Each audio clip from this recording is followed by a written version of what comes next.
will follow your word, oh Lord, with every step I take. I will listen to you, oh Lord, for you will show me the way. 이 시간 함께 나눌 하나님의 말씀은 히브리서 8장 10절로 13절의 말씀을 제가 읽어드리도록 하겠습니다. 또 주께서 가라사대 그날 후에 내가 이스라엘 집으로 세울 언약은 이것이니 내 법을 저희 생각에 두고 저희 마음에 이것을 기록하리라. 나는 저에게 하나님이 되고 저희는 내게 백성이 되리라. 또 각각 자기 나라 사람과 각각 자기 형제를 가리켜 이르기를 주를 알라 하지 아니할 것은 저희가 작은 자로부터 큰 자까지 다 나를 알미니라. 내가 저희 불의를 긍휼히 여기고 저희 죄를 다시 기억하지 아니하리라 하셨느니라. 새 언약이라 말씀하셨으며 첫 것은 낡아지게 하신 것이니 낡아지고 취하는 것은 없어져 가는 것이니라. 아멘. 바다 가재인 랍스터를 싫어하는 사람은 별로 없을 것입니다. 비싼 몸값을 자랑하는 이 바다 생물은 뛰어난 식감 때문에 거의 모두가 좋아합니다. 그런데 이 랍스터가 생물학적으로 영원히 사는 생물로 알려져 있는 것을 알고 랍스터를 먹는 사람은 많지가 않은 것 같습니다.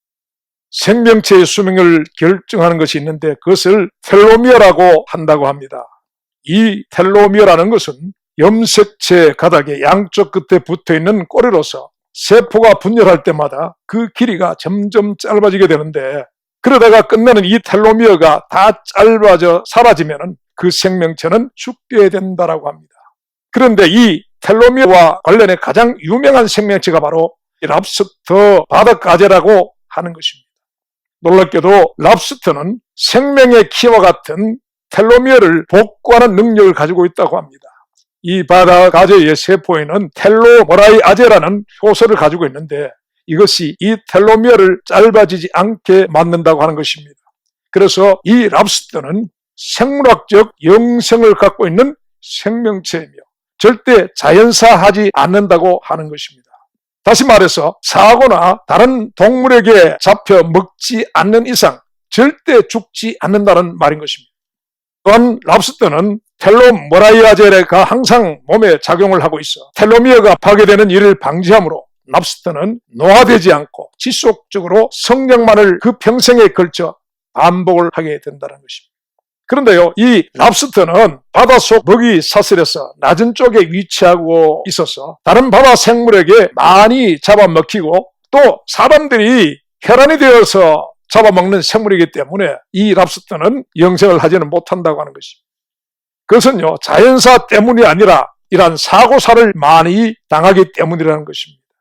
그리고 또 하나 생물학적으로는 영생할 수 있는 이 랍스터를 죽게 하는 가장 큰 사고사의 원인이 있는데요. 그것은 바로 자신의 껍질 때문이라고 하는 것입니다.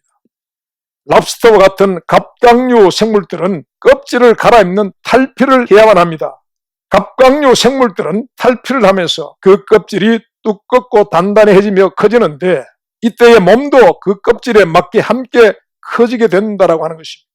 랍스터도 이 같은 탈피의 과정을 거치면서 계속해서 성장을 하게 되는데 이 랍스터가 약 100년이나 200년 정도를 살게 되면 껍질이 너무 두껍고 단단해져서 자기 힘으로 그 껍질을 벗어낼 수가 없게 된다는 것입니다. 그 결과 껍질을 벗어내지 못하고 몸이 커져버린 랍스터는요, 자신의 그 껍질에 끼어 죽게 된다고 하는 것입니다. 그래서 이런 랍스터의 죽음은 생물학적 자연사가 아닌 사고사라고 하는 것이라는 것입니다. 랍스터는 이렇게 옛 껍질을 벗어버리지 못하여 그 안에 갇혀 죽는 것입니다. 벗어버려야 사는데 말입니다. 이처럼 옛 껍질을 벗어버리는 탈피의 과정은 생명과 관계된 중요한 일인 것입니다. 이것은요, 비단 갑각류뿐 아니라 곤충들에게 있어서도 마찬가지입니다. 밝고 따뜻한 봄날에 꽃과 꽃 사이를 날개를 팔랑이며 날아다니는 아름다운 나비는 처음부터 그렇지 않았었습니다. 배춧잎 사이에서 알에서 부화한 나비의 애벌레는요, 여인들이 즐겁하는 덩치 큰 구더기 모양을 가지고 있었습니다. 그리고 그 흉측한 입으로 배춧잎을 깔아 먹어서 농사를 망쳐 놓기 때문에 농부의 미움을 받는 존재였습니다. 그런데 그 애벌레가 탈피 과정을 겪으면서 새롭게 나비로 태어납니다. 애벌레의 껍질을 벗고 나온 나비에게는 과거의 모습을 찾아볼 수가 없습니다. 하늘을 나는 아름다운 두 날개를 가졌고 과거에 흉측했던 입은 사라지고 거기 아름다운 관으로 된 입을 가지고 꽃들을 찾아다니며 꿀을 먹는 존재가 됩니다. 생긴 것이 달라졌고 사는 것이 달라졌습니다. 그리고 먹는 것이 달라졌습니다. 또 꽃가루를 이제는 수정해 줌으로써 애벌레 때와 다른 일을 하기 때문에 농부의 마음까지도 다르게 만들게 된다는 것입니다. 황골탈퇴라는 한자가 있습니다. 나비는 애벌레 껍질을 벗어버리고 새로운 생명으로 황골탈퇴를 한 것입니다. 만약 이 나비라는 새 생명이 애벌레의 껍질이라는 옛 생명의 그 구태를 벗어버리지 못했다면 꿀을 먹으며 하늘을 나는 나비는 없는 것입니다. 애벌레의 껍질 안에 갇혀있는 나비의 생명은 죽은 것입니다. 벗어버려야 살게 된다는 것입니다. 요한복음 3장에 밤중에 예수 그리스도를 찾아왔던 니고데모는 하나님의 나라에 들어가고자 했지만은 그곳으로 갈 수 없는 자신에게 절망을 하던 사람입니다. 마치 배춧잎 사이로 푸른 하늘을 보지만 그 하늘로 나을 수 없는 자신의 존재에 대한 절망을 가진 애벌레의 절망이 그에게도 있었다는 것입니다. 그런 니고데모를 향하여 주께서 말씀하십니다. 요한복음 3장 3절 예수께서 대답하여 가라사대 진실로 진실로 내게 이르노니 사람이 거듭나지 아니하면 하나님의 나라를 볼 수 없느니라 말씀하십니다. 주님의 이 말씀에 나비의 황골탈퇴를 알지 못하는 배추 애벌레의 심정으로 니고데모가 대답합니다. 니고데모가 가로되 사람이 늙으면 어떻게 날 수 있삼나이까? 두 번째 모태에 들어갔다가 날 수 있삼나이까? 여러분 그의 이 말 속에는요 딱딱한 껍질에 쌓여 짓눌러 죽어가면서도 그것을 벗어버리지 못하는 바다가재의 절망이 들어있습니다. 그리고 애벌레의 껍질 속에 갇혀 빠져나오지 못하는 나비의 절망이 들어있는 것입니다. 이 땅을 사는 생명은 옛 사람 안에 들어있는 옛 생명입니다. 여러분 이 생명으로는 하늘을 살 수가 없습니다. 오직 하늘을 살 수 있는 생명은 옛 생명의 껍질을 벗어야만 태어나는 생명이라고 하는 것입니다. 첫사람 아담에게서 난 생명은 옛 생명입니다. 성경은 이 옛 생명으로 사는 사람을 옛 사람이라고 말합니다. 로마서 5장 15절에 보면은요, 이 아담은 죄를 세상에 들어오게 한 사람이라고 합니다. 그리고 그 죄로 말미암아 사망을 불러오게 한 사람이라고 말하고 있습니다. 그래서요, 아담에게 속한 생명은요, 죄 가운데 있는 세상을 또 죄를 지으면서 살다가 그리고 그 죄로 말미암아 죽어야 하는 생명이라고 하는 것입니다. 결코 하늘에 이를 수가 없는 생명들이라고 하는 것입니다. 하나님의 나라에 들어가기 위해서 니고데모가 벗어야 할 생명이라고 말씀하고 있는 것입니다. 성경에는요, 우리 인류를 대표하는 두 대표자가 있음을 말씀하고 있습니다. 첫사람 아담과 둘째 아담으로 오신 예수 그리스도입니다. 이 첫 대표와 새 대표가 되는 이 두 분의 대표성은 우리 모든 인류에게 절대적인 영향을 끼치게 됩니다. 그 영향은요, 절대적이어서 모든 사람은 그 영향력 아래 있게 되고 절대로 그 영향력 벗어날 수가 없다라고 하는 것입니다. 여러분 어쩔 수가 없습니다. 아무리 우리가 아니라고 그리고 그것이 싫다라고 해도 이것은 어쩔 수 없는 사실인 것입니다. 사람이요, 이 두 대표를 인정하지 않는 것은요, 마치 손바닥으로 눈을 가리고서는 하늘이 없다라고 하는 것과 같은 일이 된다는 것입니다. 우리는요, 이 사실을 인정해야 내가 짓지는 않았지만 내 안에 존재하는 우리의 원죄가 무엇이고 그리고 그 죄로 인하여 사망에 들어갈 수밖에 없는 우리에게 제시되어진 죄의 영향에서 벗어나 자유와 생명에 들어갈 수 있는 그 복음이 무엇인지를 이해하게 된다는 것입니다. 이런 인류의 두 대표의 절대적 영향력을 계시하고 있는 곳이 바로 로마서 5장 12절로 21절의 말씀이 됩니다. 거기에 먼저 우리의 첫 대표자인 아담에 대한 말씀이 기록되어 있는데요. 그는 죄를 이 세상에 불러들인 장본인으로서 그의 이런 범죄로 많은 사람이 정죄에 이르렀다라고 합니다. 이 한 사람 아담의 범죄를 인하여 사망이요, 그 한 사람으로 말미암아 모든 사람들 위에 왕노릇을 하게 됐다라고 하는 것입니다. 그래서 그 범죄를 인하여 많은 사람이 죽게 되는데요, 그 한 사람을 인하여 심판을 당하고 정죄에 이르게 되었다라고 말씀합니다. 첫 아담의 범죄는 하나님의 말씀에 대한 불순종을 인하여 시작이 되게 되는데, 그 순종치 않음의 결과 그의 후손들은 그 아담 안에서 죄인으로 태어나게 되고, 그리고 여기에 자신의 범죄를 더하여서 생로병사의 인생을 살다가 낡아지고 쇠하여지고 없어져가는 존재가 된다라고 하는 것입니다. 여러분, 이것이 인류의 첫 대표자 아담으로 말미암아 우리에게 주어진 원죄와 그 영향력이라고 하는 것입니다. 여러분, 우리가 이것을 알면 인류의 새 대표자인 둘째 아담으로 이 땅에 오신 그리스도가 왜 아담의 씨가 아닌 성령으로 잉태되셔야 했고 여자의 후손으로 나셔야 하는지를 알게 된다는 것입니다. 하나님은 이렇게 죄와 심판과 사망의 영향을 후손들에게 남긴 실패한 첫 아담을 대신한 인류의 새 대표자로 예수 그리스도를 보내시게 되는데, 그분이 새로운 대표자로서 이루신 선한 영향력을 말씀하고 있습니다. 그분은 죄와 사망으로 죽어가는 사람들을 위하여 그들을 대신하여 죽음의 값을 대신 치르러 가시는 하나님의 뜻을 순종하셨습니다.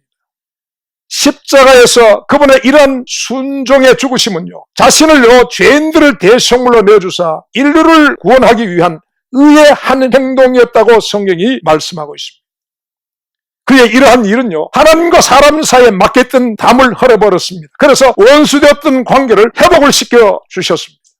그리고 하늘의 하나님으로부터 은혜와 가랑의 선물이 자신으로 말미암아 화목된 많은 사람들에게 넘치게 만들었다라고 말씀하고 있습니다.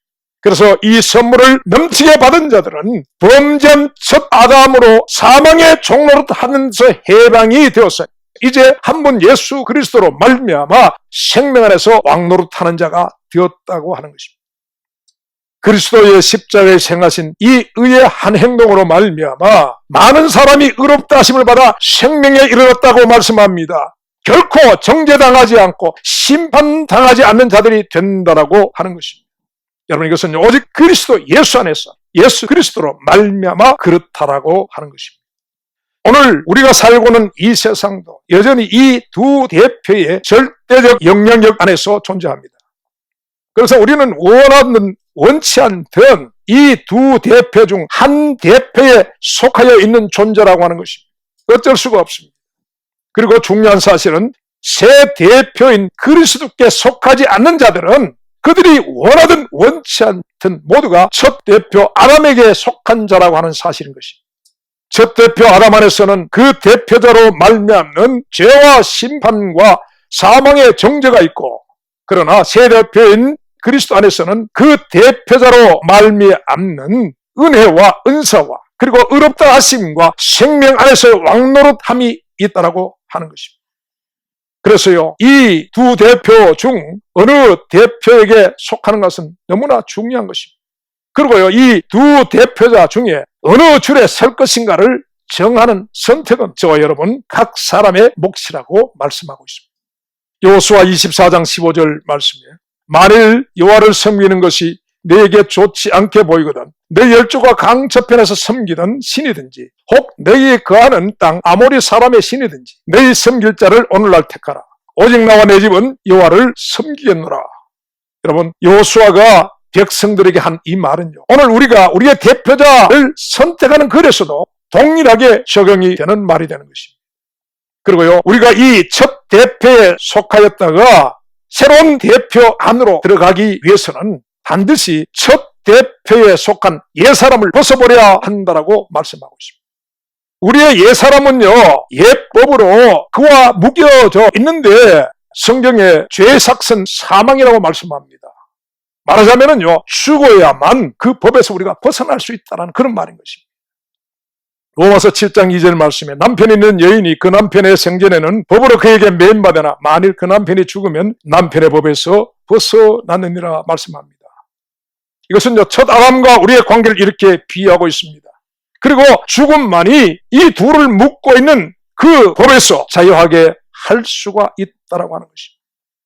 그래서 첫 대표자와 죄와 사망의 법에서 벗어나고자 새 대표를 믿음으로 바라보는 자들을 위하여 하나님이 한 의로운 죽음을 예비하시게 됩니다. 그것은 십자가에서 죄의 삭신 사망을 요구하는 정죄의 법을 죄 없는 자신의 몸으로 대신하여 지불하고 의로운 죽음을 죽으신 예수 그리스도의 죽음이신 것입니다. 그래서 첫 아담과 사망의 법에서 자유하기를 원하는 자는 십자가의 예수 그리스도의 죽으심을 붙잡아야 합니다. 그의 죽으심을 나의 죽음이 되게 해야 한다는 것입니다. 그러면 첫 아담과 죄, 사망의 법은 내게 대한 권리를 주장할 수 없게 되는 것입니다. 그리스도께서 그의 몸으로 나의 죽음을 대신한 죽음을 죽으셨기 때문에 곧 나는 죽었고, 그래서 그것들로부터 자유하게 된다는 것입니다. 그래서 자유하게 된 우리는요, 새로운 대표계로 갈 수가 있게 됩니다.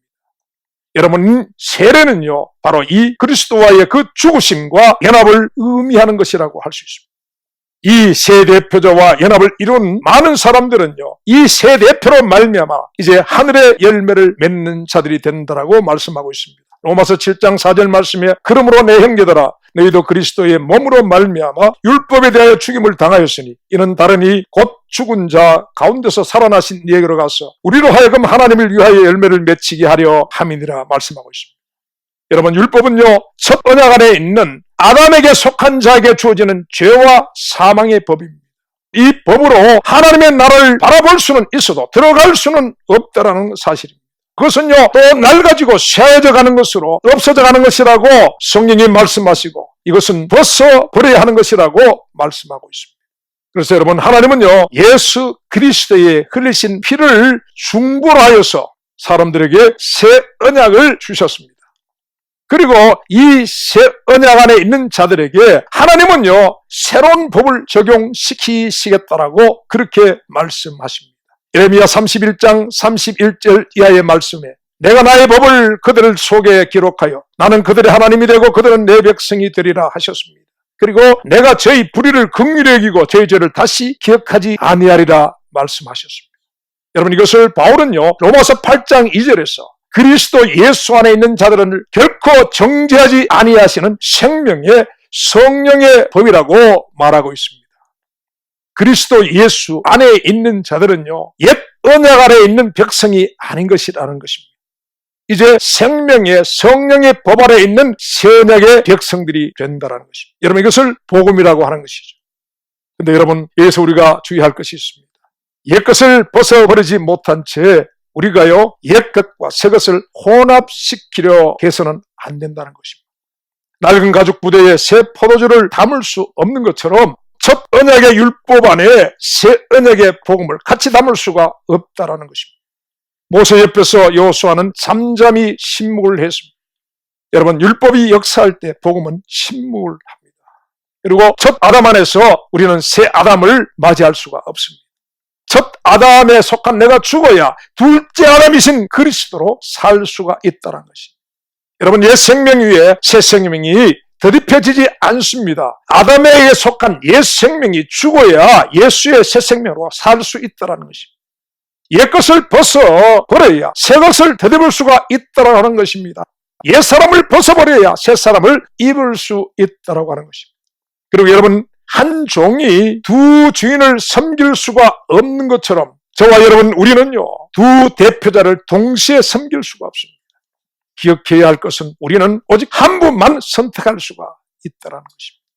고린도후서 5장 17절 말씀에 그런즉 누구든지 그리스도 안에 있으면 새로운 피조물이라 이전 것은 지나갔으니 보라 새 것이 되었도다 말씀하고 있습니다.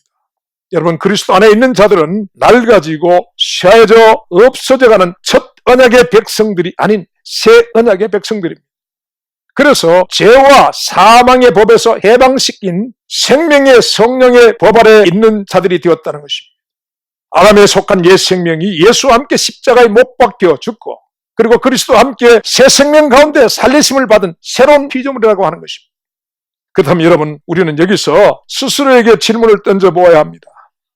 나는 새로운 피조물이 맞는 것입니까? 맞다면 그 증거는 무엇인 것입니까? 저 하늘이 무너져도 무조건 구원을 받았다고 하는 확신이 그 증거일까요? 그리고 한 번 받은 구원은 영원하다는 교리가 그 증거가 되는 것입니까? 유명한 설교자의 설교가 증거가 되는 것일까요? 여러분, 미안하지만 그것은 아무런 증거가 될 수 없습니다.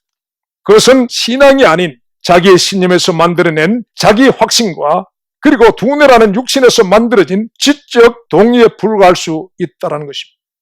여러분, 오직 여기에는요, 우리가 그리스도 안에 새로운 피조물임을 증거해 줄 수 있는 증인이 있어야 합니다.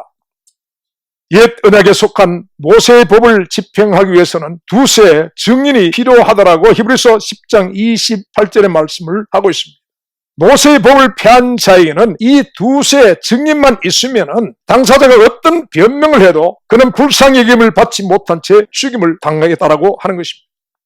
마찬가지로 살리는 새 언약의 복음에서도 그리스도 안에 있는 새로운 피조물로 산 자라는 것을 증거해 줄 두세 증인이 있어야 한다라고 하는 것입니다. 요한일서 5장 6절에서 8절 말씀에 이는 물과 피로 임하신 자니 곧 예수 그리스도시라. 물로만 아니요 물과 피로 임하셨고 증거하는 이는 성령이시니 성령은 진리니라. 증거하는 이가 셋이니 성령과 물과 피라. 또한 이 셋이 합하여 하나이니라 말씀하고 있습니다. 알 듯 하기도 하고 모를 듯 하기도 한 것입니까? 여러분, 성령과 물과 피가 증거하는 것은 우리의 외적인 열매를 증거하신다는 것입니다. 요한복음 15장 5절 말씀에 나는 포도나무요 너희는 가지니 저가 내 안에 내가 저 안에 있으면 이 사람은 과실을 많이 맺나니 나를 떠나서는 너희가 아무것도 할 수 없습니다 말씀하셨습니다. 여러분, 이 말씀은요 물과 피로 임하셨던 예수 그리스도의 증거인 것입니다. 첫 아담에게 속한 옛 사람을 벗어버리고 새로운 피조물로 그리스도 예수께 연합되어 있는 사람에게는 그리스도의 진행을 받아 그리스도의 열매를 맺는다라고 하는 것입니다. 그리고 그리스도 안에 있는 자들이 맺는 그 열매들에 대해서 갈라디아 5장 22절에서 23절에 말씀을 합니다. 오직 성령의 열매는 사랑과 희락과 화평과 오래 참음과 자비와 양성과 충성과 온유와 절제니 이 같은 것을 금지할 법이 없느니라 말씀합니다. 여러분, 이 열매에 대해서 성령이 이렇게 증거하고 계시는 것입니다. 이러한 성령과 물과 피의 증거인 열매가 오늘 새로운 피조물로서 하나님의 자녀를 자처하는 우리에게 나타나고 있는 것입니다. 그런데 이러한 증거는커녕 에베소서 3장 22절 말씀에 유혹의 욕심을 따라 썩어져가는 우습을 쫓는 옛사람을 벗어버리지 않은 채 모든 더러운 것을 욕심으로 행하면서 하나님의 나라와 그분에 대한 사모함도 의에 대한 내적 주림과 목마름의 갈망의 흔적도 찾아볼 수 없으면서 나는 그리스도 안에 있는 새로운 피조물이라고 말하는 것은요 있을 수가 없는 것입니다. 여러분, 그런 일은 없습니다. 스스로 자신을 속여서는 안 되는 것입니다. 그럴 수가 없는 것입니다. 적어도 옛사람을 벗어버리지 못한 니고데모는 밤중에 그리스도를 찾아올 만큼 고민이라도 했지만은 오늘 나는 정말 이 일에 대해 고민이라도 하고 있는 사람인가를 돌아볼 수 있기 바랍니다. 감히 하늘을 우러러 보지 못하고 가슴을 치면서 육신에 썩어질 열매로만 가득한 자신에 대해 절망하며 울부짖던 세례와 같은 애통이 오늘 우리에게 있기나 하는 것일까요? 원하는 바 선언하지 않고 원치 않은 바 악을 행하는 자신의 무기력함과 모순 앞에 공고함의 탄식을 쏟아내었던 로마서 7장의 바울의 그 공고함과 탄식이 우리 안에도 존재하는 것일까요? 그나마 이것이라도 우리에게 있더라면 우리에게는 소망이 있을 것입니다. 여러분, 기독교의 진리는 역설적입니다. 십자가 없는 부활은 없습니다. 죽어야 사는 진리인 것입니다. 옛것을 벗어야 새것을 잊게 된다고 합니다. 옛 생명이 죽어야 새 생명으로 살게 된다고 말씀하고 있는 것입니다. 옛 사람을 벗어 버려야 새 사람을 잊게 되는 것입니다. 여러분, 이 위대한 역설의 진리가 시작되고 완성되는 것이 바로 십자가라고 하는 것입니다. 그 십자가의 그리스도와의 연합을 통해서만 우리는 옛것을 벗어버리고 새것을 잊게 된다는 것입니다. 우리의 이 모든 것이 이루어지는 것이 바로 십자가 앞에서인 것입니다. 여러분, 십자가에는 하나님의 모든 것이 들어있습니다. 우리의 구원을 위한 성부와 성자와 성령 하나님의 전부가 들어가 있다는 것입니다. 풀려지지 않았던 니고데모의 벗어버리지 못한 옛사람의 고민과 절망은 이 십자가 예수 그리스도를 통하여서만 풀려지게 되는 것이라는 것입니다. 그리고 하늘을 우러러보지 못하고 애통해하던 세리는 이곳에서만 하늘의 위로를 받게 되는 것입니다. 오라 나는 공고한 사람이로다. 누가 이 사망의 몸에서 나를 건져내라. 탄식하던 바울은 이곳에서 십자가에 못 박히신 예수 그리스도와 연합의 세례를 받고 그 사망의 몸에서 건지움을 받게 되는 것입니다. 그 십자가에서 옛사람을 벗고 새로운 피조물로 거듭난 바울이 이렇게 말합니다. 갈라디아 6장 14절 말씀입니다. 그러나 내게는 우리 주 예수 그리스도의 십자가 외에 결코 자랑할 것이 없으니 그리스도로 말미암아 세상이 나를 대하여 십자가에 못 박히고 내가 또한 세상을 대하여 그러하니라 말하고 있습니다. 여러분, 바울의 자랑은 예수 그리스도의 십자가뿐이었다라고 하는 것입니다. 그렇다면 여러분, 정말 저와 여러분의 자랑도 예수 그리스도의 십자가뿐인 것이 맞는 것입니까? 참으로 바라기는 공생의 일을 시작하셨던 그리스도를 시험을 위하여 광야로 몰아내셨던 성령께서 부디 저와 여러분에게 자기 피로서 백성들을 거룩게 하려고 고난을 받으셨던 그리스도의 그 십자가 있는 영문박, 그 십자가 앞으로 우리를 몰아내 주시기를 바라는 것입니다. 그래서 우리는 그곳에서 낡아지고 없어져가는 옛 언약의 백성이 죽고 십자가에 뿌려진 예수 그리스도의 피로 맺어진 새 언약의 백성으로 거듭남이 될 수 있는 우리 모두가 될 수 있기를 간절히 바라는 것입니다. 기도하겠습니다. 주님, 우리에게 빛을 비춰 주시옵소서. 지금 나는 누구의 생명으로 살며 어디에 속한 자인지를 주여 우리에게 알게 하여 주옵소서. 예수님 이름으로 기도합나이다. 아멘. 아멘. And